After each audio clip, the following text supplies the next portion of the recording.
Terus terang aja, ada beberapa hal yang memang sangat kita sayangkan, sangat kita prihatin terkait dengan fenomena tersebut. Terkait dengan proses atau kasus yang terjadi di salah satu desa atau daerah yang di Gianyar, yang pasti terkait dengan permasalahan tersebut, saya seyakin-yakinnya bahwa terkait dengan adanya sertifikat ganda, ya tentu akan dilihat satu ya secara umum penerbitannya.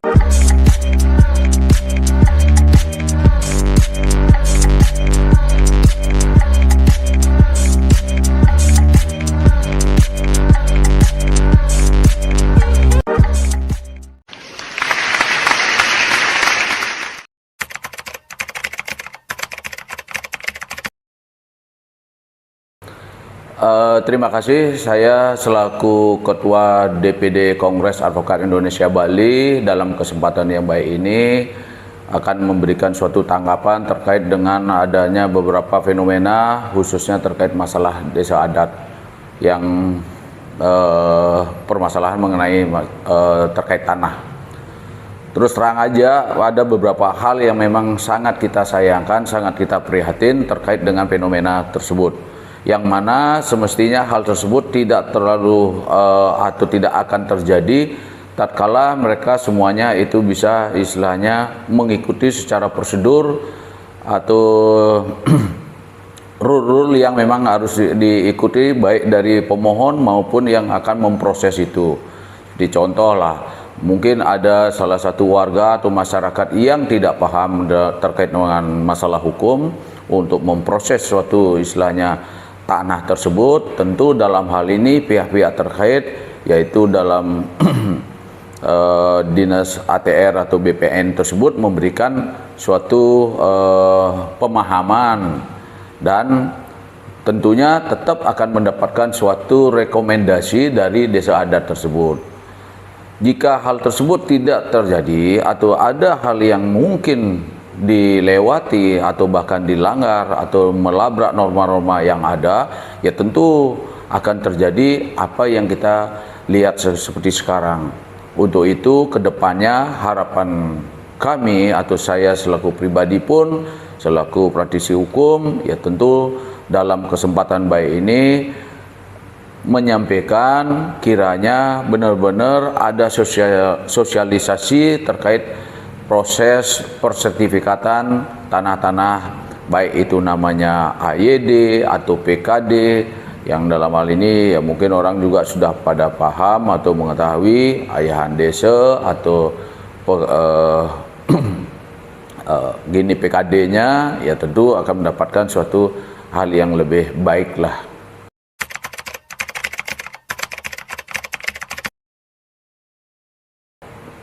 Terkait dengan proses atau kasus yang terjadi di salah satu desa atau daerah yang di Gianyar, ada yang mungkin yang sepintas kami lihat bahwasanya tentu ada yang terlewati atau yang dilabrak.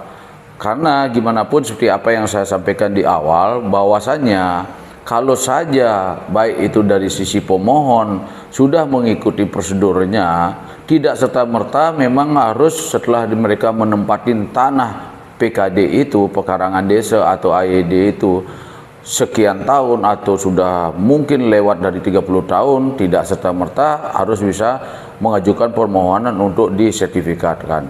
Tentu akan lebih baik atau lebih elok tatkala mereka pemohon mengajukan permohonan ke desa pekeraman tersebut untuk diberikan mungkin semacam apakah rekomendasi, surat pengantar dan lain sebagainya, bahwa tanah tersebut bisa disertifikatkan secara personal. Nah, dalam hal ini, dalam kasus tersebut mungkin hal tersebut tidak terjadi atau tidak dilakukan, sehingga begitu ada istilahnya boleh dikatakan pengajuan yang atau program dari pemerintah dalam hal ini PTSL atau Prona itu, si pemohon langsung saja melakukan secara pribadi. Untuk itu kedepannya harapan kami Tentu seperti apa yang di awal saya juga sebutkan, perlu diberikan pemahaman atau sosialisasi sebaiknya gimana. Jika memang itu bagian dari tanah desa, ya tentu dari pihak ATR sebelum memproses persertifikatan, tentu berkoordinasi, duduk bareng, agar tidak terjadi permasalahan seperti yang kita lihat sekarang ini.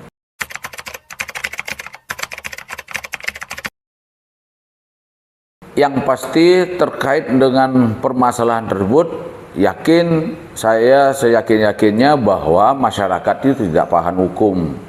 Nah tentu yang mengerti atau membidangi dalam hal ini tentu harus menyampaikan kepada masyarakat tersebut. Untuk itu kami pun dari DPP kami, Kongres Advokat Indonesia, itu memang sudah melakukan kerjasama dengan pihak pemerintah, dalam hal ini Menteri Dalam Negeri, untuk bisa bersinergi terkait dengan adanya nanti payung hukum, yaitu satu desa, satu advokat. Mudah-mudahan kami juga dari DPD Kongres Advokat Indonesia Provinsi Bali bisa berkoordinasi dengan pihak Biro Hukum atau untuk provinsi atau kabupaten bisa melakukan sosialisasi ini untuk atau menghindari biar tidak terjadi hal-hal apa yang sudah kita lihat selama ini.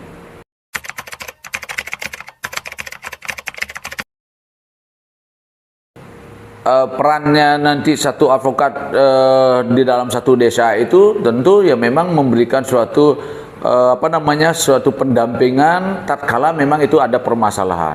Tetapi jika memang itu tidak ada permasalahan, tentu kita mensosialisasikan terkait aturan-aturan yang mungkin yang baru, yang terupdate lah kan gitu jadinya. Jadi masyarakat itu paham dan memang merasa masyarakat itu atau rakyat itu terayomi jadinya agar tidak melakukan suatu pelanggaran atau bahkan suatu kesalahan. Terkait nanti terjadinya suatu permasalahan atau kasus-kasus yang di desa itu tidak mencakup atau tidak fokus dalam satu case saja atau satu permasalahan, tidak.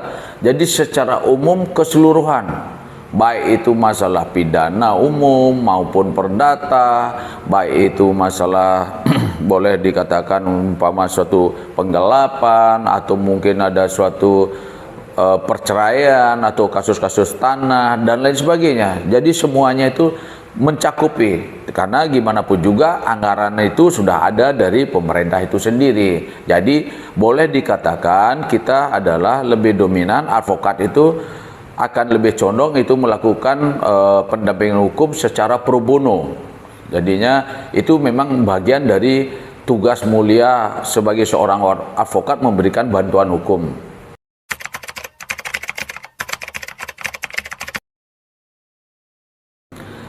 Saya tidak langsung mengatakan bahwa ada tanah desa yang boleh disertifikatkan, tetapi akan lebih baik tentu proses persertifikatan dari tanah desa ke perorangan ini yang harus kita bisa sosialisasikan atau kita sampaikan.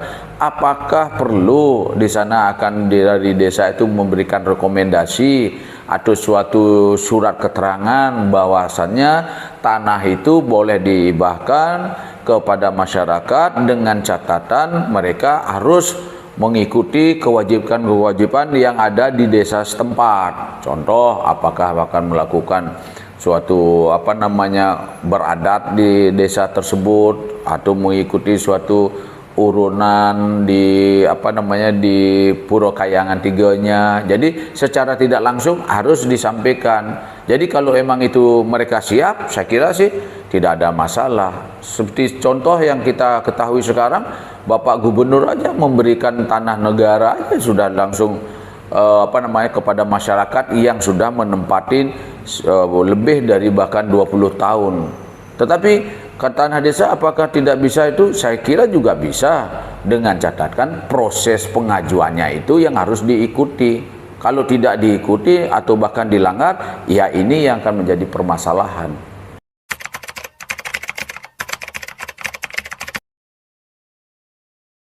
Peran dari BPN itu sendiri memang sangat-sangat memang menentukan. Jadi menurut kami semestinya dari BPN sebelum melakukan pensertifikatan itu mestinya harus menyampaikan atau menegaskan di sana apa sebagai suatu persyaratan untuk memproses sertifikat tanah yang dari desa Pekraman atau desa adat itu tersendiri. Karena gimana pun juga tanpa memang harus tidak memerlukan rekomendasi mungkin ya, tetapi kalau memang harus ya tentukan wajib harus ada rekomendasi dari desa tersebut. Jika tidak ya mohon maaf jangan ditindaklanjuti. Jadi di sini ada suatu peran dari kantor BPN harus tegas di sana. Tetapi yang kita sayangkan juga bahwasanya begitu ada komplain seolah-olah oknum di BPN itu sendiri melepaskan permasalahan itu akhirnya menjadi membias. Jadi secara otomatis warga dengan yang mungkin pihak desa akhirnya terjadi suatu permasalahan sampai ke ranah pengadilan. Ini yang kami sayangkan. Untuk itu ya kita tidak istilahnya pungkiri lagi bahwa ada beberapa oknum-oknum atau pejabat di kantor ATR BPN tersebut melakukan ya semacam apa yang kita sudah tahu sendiri, dengar sendiri, bahkan lihat sendiri, ada maklar-maklar kasus lah boleh kita bilang, atau maklar tanah. Nah untuk itu seperti apa yang dianjurkan oleh pemerintah harus ya ditindak tegas. Kalau tidak ya saya kira sih semuanya juga akan tetap seperti apa yang kita lihat sekarang.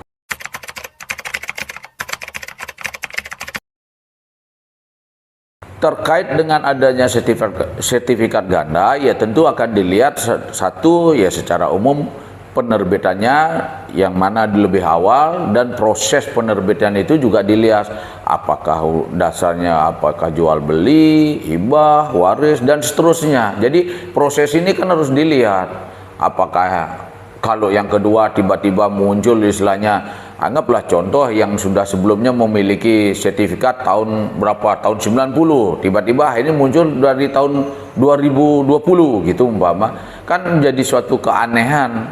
Kenapa ini bisa muncul? Tetapi kita tidak bisa memungkirin atau memotong bahwa yang 2020 ini, oh ini yang salah, ini tidak bisa. Tetapi prosesnya kita lihat. Apakah di sana akan ada unsur pidananya, baik itu apakah pemalsuan dan lain sebagainya, kan harus jelas di sini. Ini yang harus kita juga lihat. Tetapi sesuai dengan apa yang kami sampaikan di awal, tentu peran dari BPN itu sendiri harus benar-benar tegas. Jangan membiarkan atau memberikan suatu celah untuk orang yang berikutnya itu adalah bisa membuat satu permasalahan yang baru muncul lagi.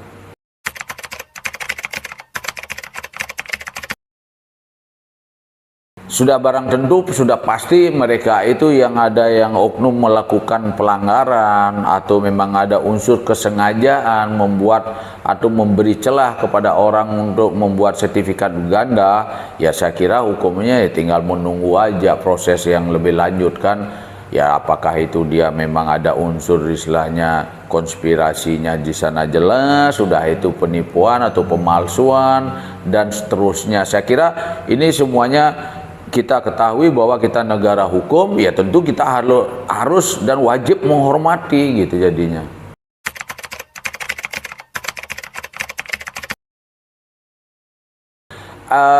Pesan saya kepada seluruh masyarakat, tentunya jika mereka memang tidak paham, harapan saya memang mereka bertanya kepada yang betul-betul mengerti, memahami di bidang hukum itu sendiri. Begitu juga sebaliknya kepada rekan-rekan yang sebagai atau mungkin ada yang mengaku sebagai praktisi hukum, berilah mereka pemahaman, sosialisasikan terkait dengan masalah-masalah atau aturan-aturan yang baru, baik itu tentang pertanahan, kasus pidana maupun yang lain-lainnya.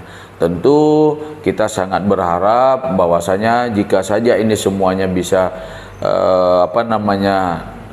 diimplementasikan ke masyarakat terbawah, saya atau kami pun yakin itu semuanya mungkin akan proses-proses terjadinya suatu kesalahan atau permasalahan yang muncul, saya yakin itu akan bisa diminimalisirkan gitu.